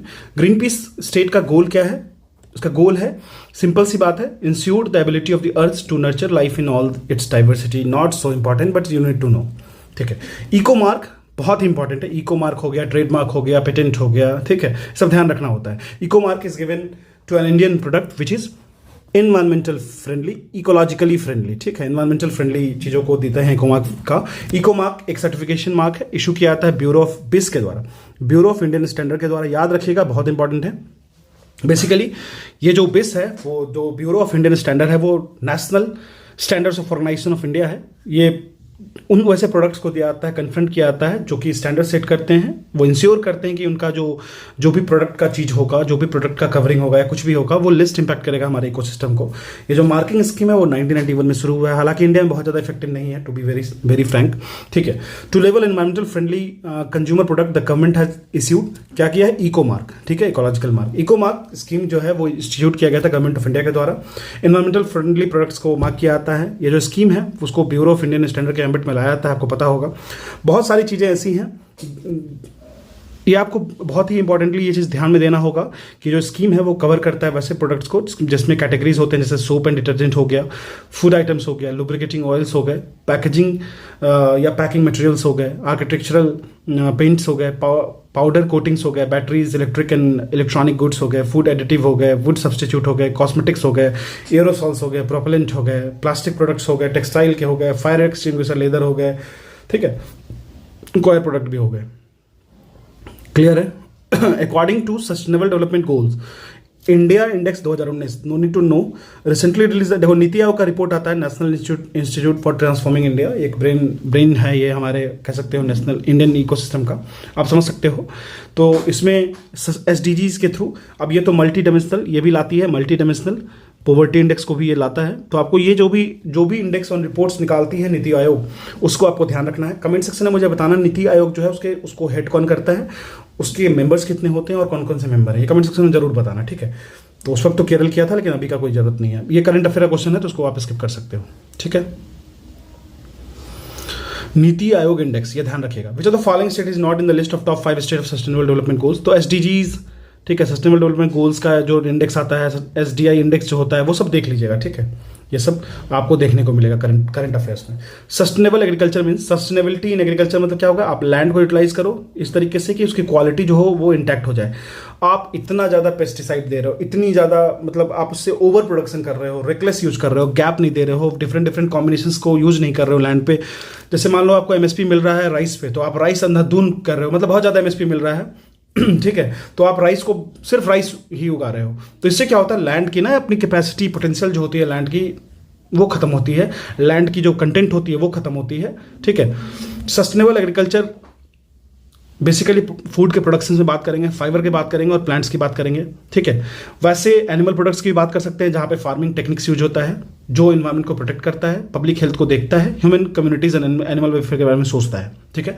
अगर हम लोग आसान भाषा में बात करें तो यह एक प्रॉपर यूटिलाइजेशन है लैंड का, वैसे लैंड का जो आप इफेक्ट ना करो इन्वायरमेंट को, so that quality remain intact, ठीक है। केमिकल फर्टिलाइजर के यूज से बचो, पेस्टिसाइड को कम से कम यूज करो, ठीक है, क्योंकि ये सॉइल हेल्थ को बहुत ज़्यादा वेस्ट करता है। चलिए, अगर हम लोग बात करें एग्रीकल्चर प्रोडक्टिविटी को बढ़ाने के लिए बनाया गया national mission for sustainable agriculture, को NMS से कहते हैं, ठीक है। Which of the following state of India recently introduced the green house farming. Green house farming की बात कर लेते हैं, ये आपको पंजाब के द्वारा लाया गया था, ठीक है। Punjab and Sayag group of Israel, याद रखिएगा, दो था, Markfed of Punjab and Sayag group of Israel, एक एग्रीमेंट साइन किया था कि वो वेजिटेबल्स को ग्रो करेंगे ग्रीन हाउसेस फार्मिंग के अकॉर्डिंग। 21 अप्रैल 2001 को किया गया था, ये तो ध्यान रखिएगा, इंपॉर्टेंट अभी तो नहीं बनता है, लेकिन हाँ ठीक है, ध्यान रखिएगा, ठीक है। चलिए, कह रहा है कि असर्शन रीजन दिया हुआ, natural vegetation is the true index of climate. Natural vegetation is the true index of climate, ठीक है। Water loving plants are found in a moist climate. Obvious बात है, जहां मॉइस्ट होगा, मॉइस्चर होगा, वाटर अवेलेबिलिटी होगी, वहां पे वो आएगा। और जहां पे वाटर अवेलेबिलिटी आएगी, ठीक है, जहां पे वाटर अवेलेबिलिटी आएगी वहां नेचुरल वेजिटेशन बहुत ज़्यादा आएगा, बहुत अच्छे से वो होगा, ग्रो करेगा। और अगर वैसे प्लांट जो वाटर लविंग प्लांट्स आपको दिख रहे हैं, तो वो एक तरीके से नेचुरल वेजिटेशन का इंडेक्स भी शो करेगा, ठीक है। तो आप हमेशा समझ सकते हो, इसको ए से रिप्रेजेंट कर सकते हो, मतलब दोनों ट्रू है, R is the correct explanation, F है, सीधी सी बात है। Urbanisation and industrialisation are harmful. Urbanisation और इंडस्ट्रियलाइजेशन जो वो हार्मफुल होता है, किसके लिए, for balance development, environmental ecology, for biodiversity conservation, सबके लिए होता है, ऑब्वियस बात है। एक्सट्रीम अर्बनाइजेशन, इंडस्ट्रियलाइजेशन बहुत हार्मफुल होता है बैलेंस डेवलपमेंट के लिए, एनवायरमेंट के लिए, इकोलॉजी के लिए और बायोडाइवर्सिटी कंजर्वेशन के लिए, ठीक है। ये तो बेसिक, देखो ये सब लॉजिकल क्वेश्चन होते हैं, इसमें कुछ पढ़ने की जरूरत नहीं होती है। अगर आपको बेसिक चीज़ें समझ में आती हैं तो आप आराम से बना के ले जाओगे इसको।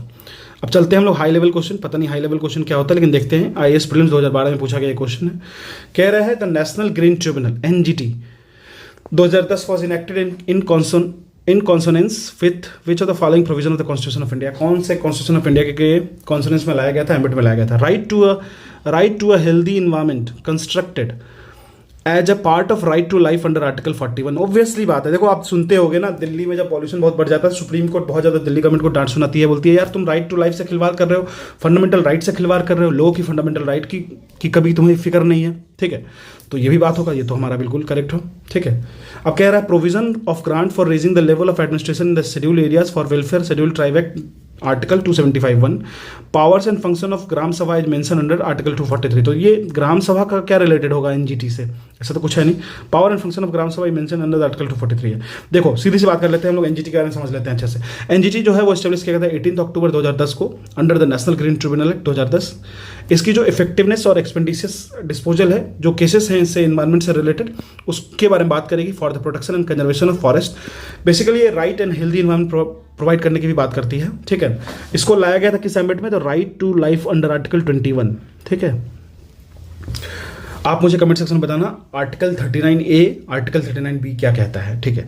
ये बेसिकली ड्रॉ करता है inspiration from the constitution of India under the ambit of article 21, जो इश्योर करती है सिटीजन ऑफ इंडिया को कि आपको हेल्दी इन्वायरमेंट के लिए मिलेगा। अगर हम लोग बात करें 18 अक्टूबर 2010 को जस्टिस लोकेश्वर सिंह जो पटना के थे, इसके पहले चेयरमैन बने थे, ये ध्यान रखिएगा, स्टैटिक में आ सकता है। लोकेश्वर सिंह जो पटना के थे वो फर्स्ट चेयरमैन बने थे एनजीटी के, प्रेजेंट चेयरमैन ध्यान रख लीजिएगा, ठीक है। चलिए,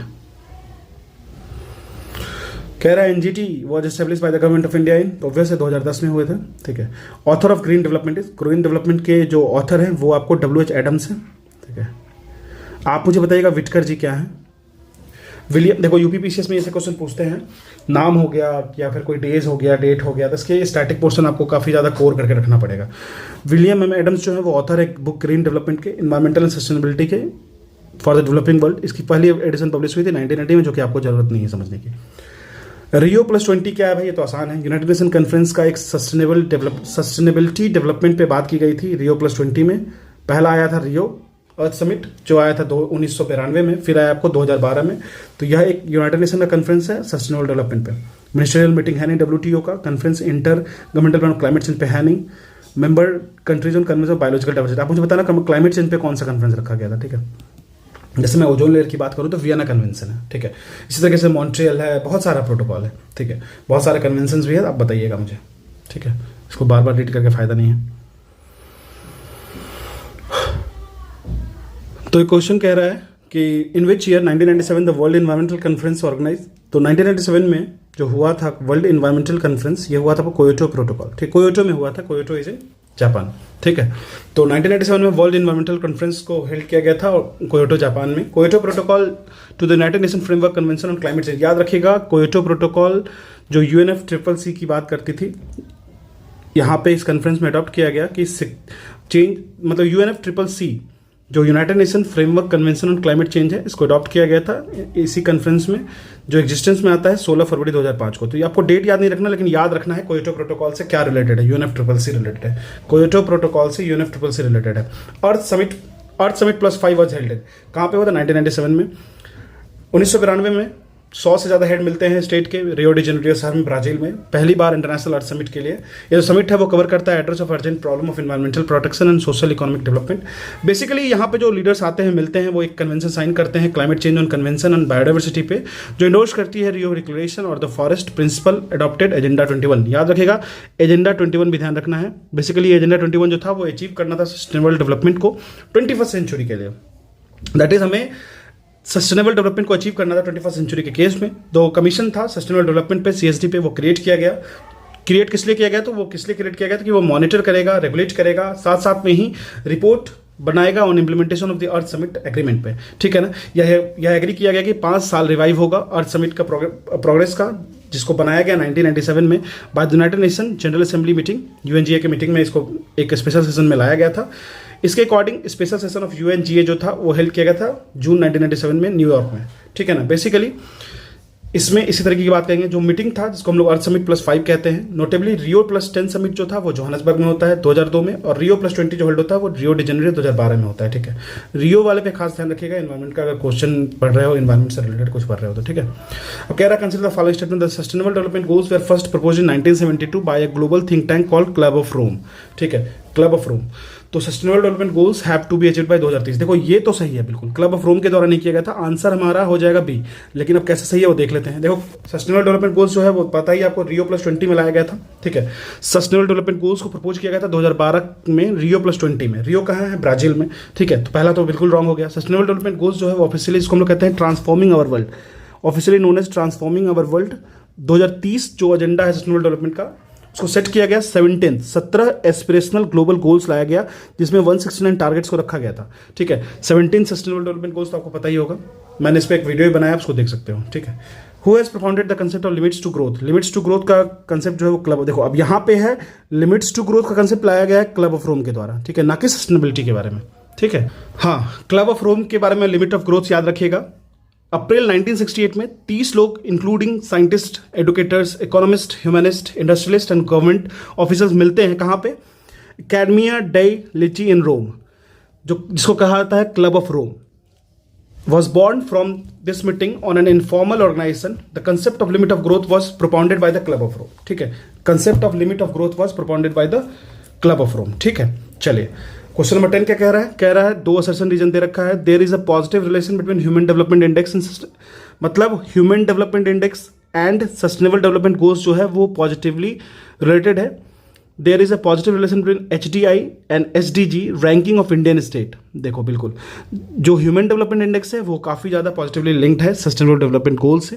ठीक है, कह रहा था underlying dimension of sustainable development goals targets are closely related to education and health aspect. Obvious बात है, सस्टेनेबल डेवलपमेंट गोल्स में पॉवर्टी की बात होती है, एजुकेशन की बात होती है, गर्ल्स चाइल्ड की भी बात होती है, तो ये क्लोजली रिलेटेड है एजुकेशन एंड हेल्थ एस्पेक्ट से, इसीलिए HDI से ये रिलेटेड है पॉजिटिवली. तो हमारा आंसर हमारा ए हो जाएगा.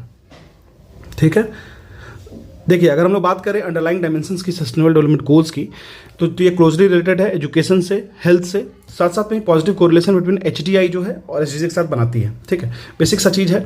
अगर आप SDG को समझते हो तो HDI को समझोगे, HDI को समझोगे तो SDG को समझोगे. ठीक है, ये वाली बात है. चलिए कह रहा है with reference to the global alliance for climate smart agriculture GACSA which of the following statement is are correct. ठीक है, चलिए GACSA is an outcome of the climate summit held in Paris in 2015.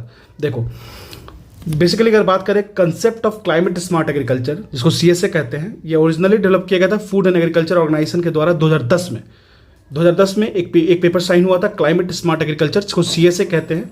बहुत सारे इसमें policies को create किया गया था. प्रैक्टिस करेगा एंड फिनांस करेगा on food security adoption and mitigation. ठीक है ना, 2014 में किया गया था, ना कि 2015 में. तो ये हमारा रॉन्ग हो गया. क्लियर है. सेकंड कह रहा है membership of GACSA does not create any binding obligation. बिल्कुल बाइंडिंग ऑब्लिगेशन नहीं है, नॉन बाइंडिंग ही है. आपको फॉलो करना है तो करो, आप पे कोई प्रेशर नहीं है कि आप पे इस तरीके से करना ही करना है. India was instrumental in the creation of India was not the instrumental in the creation of GACSA. GACSA stand for global alliance for climate smart agriculture GACSA. ठीक है, चलिए इंडिया बस सिग्नेटरी था, इंडिया मेन नहीं था, याद रखिएगा. ठीक है, the partnership for action on green economy PAGE. The partnership for action on green economy, इसको पेज कहते हैं. A UN mechanism to assist countries transition towards a greener and more inclusive economy emerged at. ये कहाँ पे emerge हुआ था? ये emerge हुआ था United nation conference on sustainable development 2012 Rio de Janeiro मतलब Rio+20 में इमर्ज हुआ था. कहाँ पे इमर्ज हुआ था? तो ये ध्यान रखिएगा, Rio+20 में इमर्ज हुआ था. फिर से मैं बताता हूँ, partnership for action on green economy, इसको पेज कहते हैं. Partnership for action on green economy page, ये या एक UN का मैकेनिज्म है जो असिस्ट करता है वैसे कंट्रीज को जो ट्रांजिशन फेज में है एक ग्रीनर एंड मोर इनकल्सिव इकोनॉमीज के केस में. तो वहाँ पे इसको लाया गया था Rio+20 में. ठीक है, चलिए अगर बात करें विथ रेफरेंस टू एजेंडा 21, देखो बहुत इंपॉर्टेंट क्वेश्चन है, VVI कह सकते हो. एजेंडा 21 की बात करते हैं. Sometime seen in the news, consider the following statement. यह एक ग्लोबल एक्शन प्लान है फॉर सस्टेनेबल डेवलपमेंट के लिए. बिल्कुल, यह एक ग्लोबल एक्शन प्लान है फॉर सस्टेनेबल डेवलपमेंट के लिए. It originated in the world summit of sustainable development and held in Johannesburg. Wrong है बिल्कुल. एजेंडा 21 कहाँ पर ओरिजिनेट हुआ था? बिल्कुल सी बात है, रियो डी जेनेरियो ब्राजील 1992 में. ठीक है, तो हमारा 1 करेक्ट हो जाएगा, तो आंसर हमारा ए हो जाएगा. एजेंडा 21 एक नॉन बाइंडिंग मतलब कोई भी प्रेशर नहीं है, कोई भी फोर्स नहीं है यहाँ पे. वॉलंटरी इंप्लीमेंटेड एक्शन प्लान है. किसका है? तो United nation on sustainable development, या एक प्रोडक्ट है अर्थ समिट का, जो UN का अर्थ समिट हुआ था इन्वायरमेंटल एंड डेवलपमेंट के केस में, जो हेल्ड हुआ था रियो डी जेनेरियो ब्राजील 1992 में, मतलब रियो में. ठीक है, चलिए many transplanted seedlings do not grow. बहुत सारे ऐसे सीडलिंग्स हैं जो हम लोग ट्रांसप्लांटेड हैं लेकिन वो ग्रो नहीं करते. ऐसा क्यों होता है? क्योंकि most of the root hairs are lost during transplantation. बिल्कुल, उनका जो रूट हेयर्स होता है वो ट्रांसप्लांटेशन को लॉस्ट हो जाता है. The new soil does not contain favourable. ये ऐसा तो कोई है नहीं कि जो नया सॉइल है उसमें इतना मिनरल्स तो मिल ही जाएगा कि वो फिर से सीडलिंग्स जर्मिनेट कर जाएगा, लेकिन ऐसा होता नहीं है. ऐसा क्यों नहीं होता है? Most of the root hairs grip in the new soil too hard. ऐसा नहीं होता है क्योंकि अगर ग्रिपिंग हो जाए टू हार्डली तो वो इजिली जर्मिनेट कर जाएंगे. Leaves get damage during transplantation. Leaves की बात ही नहीं आएगी जब हम लोग ट्रांसप्लांटेशन की बात कर रहे हैं. तो रूट हेयर जो होता है वो ट्रांसप्लांटेशन का जब रूट हेयर्स लॉस्ट हो जाएगा तो वो जर्मिनेट नहीं, सीडलिंग्स जो होगा वो जर्मिनेट नहीं करेगा. ठीक है, तो हमारा आंसर हो जाएगा सी. चलिए इन्वायरमेंटल डिग्रेडेशन, बहुत ही इजी क्वेश्चन है. Overall degradation of environmental attributes, adverse changes brought in by the human activities, ecological imbalances because of the ecological diversity. तो आपको डिग्रेडेशन ऑफ इन्वायरमेंटल एट्रीब्यूट्स भी फैक्टर है आपको इन्वायरमेंटल डिग्रेडेशन में. Human activities के द्वारा जो एडवर्स चेंजेस लाया गया वो भी एक बहुत बड़ा फैक्टर है. जैसे मान लो आप देखते होगे भूस्खलन हो गया, कहीं पे कुछ हो रहा है, जैसे उत्तराखंड में होता है, तो ये सब सारा ह्यूमन ह्यूमन एक्टिविटीज़ की वजह से होता है, इकोलॉजिकल इम्बैलेंसेस की वजह से भी, इकोलॉजिकल डाइवर्सिटी की वजह से भी होता है, तो सारा हो जाएगा हमारा आंसर। ठीक है, क्वेश्चन 16 कह रहा है the following related to the protection of ecological balance. Protection of ecological balance से रिलेटेड क्या है ये बताना है हमको। ठीक है, फॉरेस्ट पॉलिसी। अब अगर आप चाहते हो कि इकोलॉजी को बैलेंस करो, इकोलॉजी को प्रोटेक्ट करो, तो फॉरेस्ट पॉलिसी लाना पड़ेगा, एनवायरमेंटल प्रोटेक्शन एक्ट लाना पड़ेगा, इंडस्ट्रियल पॉलिसी लानी पड़ेगी, एजुकेशनल पॉलिसी लानी पड़ेगी। देखो, आप जब भी एग्जाम में बैठोगे ना, तो आपको एक चीज़ बहुत शक लगेगा कि ये एजुकेशनल पॉलिसी कहाँ से आ गया। एजुकेशनल पॉलिसी में आप एक बार सोचोगे, क्योंकि यहाँ पे दिमाग आपका क्लिंग करेगा, लेकिन फिर आप ऑप्शंस देखोगे तो आपको ऑप्शन में आंसर भी मिल जाएगा सी और डी, तो आप यहाँ पे फ्रस्ट्रेट होकर आंसर सी या डी में से कोई एक टिक कर दोगे। लेकिन ध्यान रखना हमेशा यहाँ पे एजुकेशनल पॉलिसी नहीं, एजुकेशनल पॉलिसी भी इंक्लूडेड है, तो आंसर हमारा डी हो जाएगा। देखो, लोगों को अवेयर किया आता है, लोगों को एजुकेट किया आता है for the protection of ecological balances.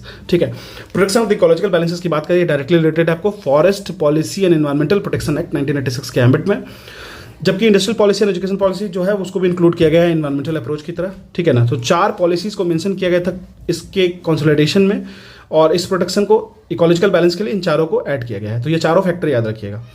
अब कह रहा है concerning global environmental facility which of the following statement is are correct. इसमें अगर ग्लोबल एनवायरमेंटल फैसिलिटी की बात करेंगे तो कौन सा स्टेटमेंट हमारा करेक्ट है ये पूछ रहा है। ठीक है, तो ग्लोबल एनवायरमेंटल फैसिलिटी की बात करें तो ये सर्व करता है financial mechanism for convention on biological diversity and United Nation framework convention on climate change, UNFCCC के लिए ये फिनेंशियल मैकेनिज्म एक तरीके से असिस्ट करता है। ठीक है, साइंटिफिक रिसर्च की बात होती नहीं है ग्लोबल एनवायरमेंटल फैसिलिटी के बारे में, तो ये फिनेंशियल असिस्टेंट देता है UNFCCC को, याद रखिएगा। ठीक है, तो आंसर हमारा ये हो जाएगा। Most of the current affair अगर आप देखोगे स्टैटिक छोड़ के, तो current most of the environmental question ना करंट अफेयर से बनेंगे, तो करंट अफेयर्स पे अच्छा सा ग्रिप रखना, जो कि मैंने ऑलरेडी अगर आप देखोगे तो घटना चक्र आई दृष्टि में करा रखा हूँ अप्रैल 10 तक, अभी तक अपडेटेड नहीं है बुक, तो फिर कराने का कोई फायदा नहीं है। ठीक है, फिर एक आपको Plachimada which has been in the news for the immense damage of the environment is lies in, तो ये केरल में लाई करता है। एक स्मॉल विलेज है पलक्कड डिस्ट्रिक्ट ऑफ केरल में, ये सिचुएटेड आपको चित्तूर ब्लॉक ऑफ पेरुमिटी। देखो, अब देखो, ये 2009 क्वेश्चन है, करंट अफेयर था, तो उसको पढ़ने की जरूरत नहीं है। ठीक है, लेकिन फिर भी हम जान लेते हैं। Coca Cola beverage private limited यहाँ पे कोक की मैन्युफैक्चर करती थी, और बहुत सारे अदर प्रोडक्ट जैसे फैंटा हो गया, Limca, Thums, Sprite, Kinley. ठीक है, तो इससे क्या होता था, ग्राउंड वाटर कॉन्टामिनेटेड लोग बहुत ज़्यादा करते थे, क्योंकि इनका जो केमिकल डिस्चार्ज होता था वाटर में बहुत ज़्यादा होता था। ठीक है ना, बाद में लोकल लोग जो थे वो स्मॉल स्केल प्रोटेस्ट करने लगे कंपनी के अगेंस्ट में। बाद में ये प्रोटेस्ट जो हुआ था वो पंचायत अथॉरिटीज़ के द्वारा भी सपोर्ट किया गया। लॉन्ग रन में with national as well international support to the protest against multinational company, यह जो मूवमेंट था वो एक आइकन बन गया अदर मूवमेंट के लिए वर्ल्ड वाइड में। ठीक है, कह रहा है environmental protection act EPA is also known, इसको हम लोग और क्या कहते हैं, अम्ब्रेला लेजिस्लेशन। बहुत इंपॉर्टेंट क्वेश्चन है, VVI, I have seen this question in very exam. ठीक है, एनवायरमेंटल प्रोटेक्शन एक्ट 1986, इसको हम लोग कहते हैं अम्ब्रेला लेजिस्लेशन। ये एक भोपाल गैस ट्रेजेडी हुआ था ना, उसकी वजह से ही ये बर्थ लिया था। ठीक है ना, गवर्नमेंट ऑफ इंडिया ने इनेक्ट किया था environmental protection act 1986 under the article 253 of the constitution. याद रखिएगा, under the article 253 of the constitution Indian government has enacted environmental protection act. ये जो एक्ट है इसको हम लोग अम्ब्रेला लेजिस्लेशन भी कहते हैं, जिसको डिजाइन किया गया था कि ये प्रोवाइड करेगा फ्रेमवर्क फॉर सेंट्रल गवर्नमेंट से, फ्रेमवर्क एक तरीके से एक ब्लॉक फ्रेम करेगा जो कि सेंट्रल गवर्नमेंट को मदद करेगा to coordinate in the activities of various central and state authorities जो एस्टेब्लिश किए गए हैं प्रीवियस लॉज से, जैसे वाटर एक्ट हो गया, एयर एक्ट हो गया, उसके एम्बिट में। तो ये क्वेश्चन VVI में आता है। ठीक है, कह रहा genetic engineering appraisal committee, genetic engineering appraisal committee कब आया था, देखो इसको याद की कर सकते हो, किसके अंडर में आया था, तो ये आया था एनवायरमेंटल प्रोटेक्शन एक्ट 1986 में। जेनेटिक इंजीनियरिंग सोचोगे तो आपके दिमाग में आएगा कि कुछ मतलब अलग तरीके से साइंस एंड टेक का कुछ बात होगा, एनवायरमेंटल प्रोटेक्शन एक्ट के एम्बिट में ही इसको लाया गया था। ठीक है, कह रहा है with reference to the circumstances in the India's agriculture, the concept of conservation agriculture news में होगा, इसलिए ये न्यूज़ में आया। assumes significance which of the following falls under the conservation agriculture, तो conservation agriculture में मोनोकल्चर प्रैक्टिस मतलब एक ही चीज़ों को कल्चर मतलब वो करो, तो ऐसा नहीं हो सकता, सिंगल कल्चर की बात नहीं करेंगे। एडॉप्शन, माइनिंग, टीलेज, ये बिल्कुल सही है। ठीक है, avoiding the cultivation of plantation crops के कल्टिवेशन को अवॉइड करो, using crop residue to cover the soil surface. ठीक है, ये भी बिल्कुल सही है, सॉइल से मॉइस्चर ये सब नहीं लॉस्ट होगा। एडॉप्शन, अवॉइडिंग द कल्टिवेशन, अगर मान लो आप अवॉइड करोगे प्लांटेशन क्रॉप्स को तो आप किस तरीके से कंजर्वेशन एग्रीकल्चर पे बात करोगे, ये तो रॉन्ग हो गया ना। ठीक है, 4 करेक्ट है हमारा, 2 करेक्ट है, 4 correct. Avoiding adopting spatial and temporal crop sequencing, crop rotation, बिल्कुल क्रॉप सीक्वेंसिंग को अगर आप फॉलो करते हो तो ये आपके एग्रीकल्चर कंजर्वेशन में काफ़ी हेल्प करेगा। 2, 4 एंड 5 हो जाएगा, हमारा आंसर सी हो जाएगा। ठीक है, कंजर्वेशन एग्रीकल्चर को डिफाइन किया गया एक स्टेटमेंट के द्वारा जो दिया गया था फूड एंड एग्रीकल्चर ऑर्गेनाइजेशन के द्वारा, यूनाइटेड नेशन। ठीक है ना, यूनाइटेड नेशन की जो बॉडी है। एक कंसेप्ट होता है रिसोर्स सेविंग का किस चीज़ का रिसोर्सेज, तो resources which are coming from the agricultural crop production, और जो अचीव करेगा एक्सेप्टेबल प्रॉफिट के थ्रू। और अगर आप सस्टेनेबिलिटी के वे से चलोगे तो प्रोडक्शन लेवल ही बढ़ेगा, साथ साथ में कंजर्वेशन ऑफ द एनवायरनमेंट की भी बात होगी, ठीक है ना। अगर हम लोग मिनिमम टिलेज करते हैं सॉइल डिस्टर्बेंस में, परमानेंट सॉइल कवर करते हैं क्रॉप रेसिड्यू से, ठीक है, मतलब आपको कहते हैं ना मल्चिंग करना, क्रॉप रोटेशन और intercropping of the principle conservation में रखेंगे तो ये आगे बढ़ेगा, ठीक है। चलिए अब देखिए क्वेश्चन 2009 में पूछा गया है, scan give top rank of green index, तो ये पढ़ने की भी जरूरत नहीं है, करंट अफेयर पे फोकस कीजिए, मतलब करंट अफेयर पे नहीं फोकस करने की जरूरत है, क्योंकि देखो 2010 के एग्जाम में 2009 का पूछा है, तो कोई फायदा नहीं है। अब ये क्वेश्चन मुझे following the best strategy to environmental friendly sustainable development in Indian agriculture, ये क्वेश्चन इंपॉर्टेंट है। कह रहा है expansion of cultivable land, increase use of super phosphate, आप यूरिया को बढ़ा करके किस तरीके से इन्वायरमेंटल फ्रेंडली बन सकते हो भाई, कभी नहीं बन सकते, तो ये हमारा रॉन्ग हो गया। कह रहा है wider popularisation of high yielding crop varieties, HYV crop को आप वाइडर पॉपुलर करो, बेटर एड करो, मोर फ्रिक्वेंट इरिगेशन करो, इंक्रीज फ्रिक्वेंसी को, मतलब उसके फ्रिक्वेंसी को बढ़ाओ, aerial span of inorganic fertilisers को बढ़ाओ, यहाँ ऑर्गेनिक होता तो समझ में भी आता, और पेस्टिसाइड को, तो ये भी रॉन्ग हो गया। मिक्स्ड क्रॉपिंग होनी चाहिए, चलो करेक्ट है। ऑर्गेनिक मैन्योर्स होने चाहिए, बिल्कुल करेक्ट है। नाइट्रोजन फिक्सिंग प्लांट्स होने चाहिए, प्लांट्स की बात कर रहा है यहाँ पे, फर्टिलाइजर्स की बात नहीं कर रहा है। जैसे नाइट्रोजन फिक्सेटिंग बैक्टीरिया प्लांट्स हो गया, जैसे मान लो कि लेग्यूम्स प्लांट्स होते हैं, जैसे चने दाल हो गया, ये सब हो गया, तो नाइट्रोजन फिक्सेटिंग बैक्टीरिया एक होता है जो कि सॉइल में रीच करता है, ठीक है। पेस्ट रेजिस्टेंस क्रॉप वैराइटीज, ये बिल्कुल करेक्ट स्टेटमेंट है। चलिए 24 देख लेते। क्वेश्चन नंबर 24 कह रहा है consider the following statement, select the correct answer from the code given below. India is a case and an over urbanised country, India is a case of an over urbanised country, तो क्या India over urbanised है? नहीं, India over urbanised नहीं है। Urbanisation बढ़ रहा है rapid rate से, लेकिन ओवरली अर्बनाइज्ड नहीं है इंडिया। सेकंड कह रहा है most of the large city of India do not have adequate infrastructure, this is absolutely correct, बिल्कुल। आप दिल्ली आ जाओ, मुंबई चले जाओ, ड्रेनेज सिस्टम का इफेक्ट है, फिर रोड्स उतने अच्छे नहीं है, मतलब कुछ भी। Urbanisation is there but pro urbanisation is not there, adequate infrastructure is not there. So हमारा असर्शन तो बिल्कुल फॉल्स हो जाएगा, रीजन करेक्ट ट्रू हो जाएगा, तो हमारा आंसर डी हो जाएगा, ठीक है। चलिए कह रहा है the investigator of the natural farming was, who was the investigator of the natural farming? He was the Masanobu Fukuoka. Masanobu Fukuoka was a Japanese farmer and philosopher. सोचो, he was a farmer and philosopher, famous for his natural farming and revegetations and desertification land. मतलब desertified land को उसको revegetate किया, सोच लो, मतलब ये बहुत ही अच्छे होंगे। इवन फार्मर है एंड फिलोसफर है, सोच सकते हो। Which country introduce the green army for environmental conservation? Green army, तो ये आपको है ऑस्ट्रेलिया, वेरी वेरी इंपॉर्टेंट, ठीक है, पढ़ सकते हो, समझ सकते हो। 6 महीने का प्रोग्राम था, 17 से 24 साल के जो यूथ थे ऑस्ट्रेलिया के, उनको ट्रेन किया जाएगा कि वो वर्क करे for the environmental green army project के लिए, ठीक है। बिल्कुल, अगर आप खुद से कंजर्व करना नहीं चाहोगे तो नहीं हो पाएगा, ये ध्यान रखिएगा। During the mid 80s decade of the 20th century, the negative aspect of development were discussed at the large. Which one among the following is not such important? तो उस वक्त कौन सा ऐसा इंपॉर्टेंट नहीं था? डिग्रेडेशन ऑफ नेचुरल रिसोर्स था, environmental pollution था, पॉलिटिक्स एंड डेवलपमेंट नहीं था, displacement and rehabilitation of masses ये था। ये तो हमेशा से रहा है, ठीक है, आंसर हमारा सी हो जाएगा। वैसे ये क्वेश्चन बहुत इंपॉर्टेंट नहीं है अभी के लिए। तो ये हमारा चैप्टर 1 हो गया। अगर आप चाहते हो ऐसे ही चैप्टर आगे बढ़ता रहे और आपके सब्जेक्ट्स कंप्लीट होते रहे, देखो मैं इसमें अपना बेस्ट देता हूँ।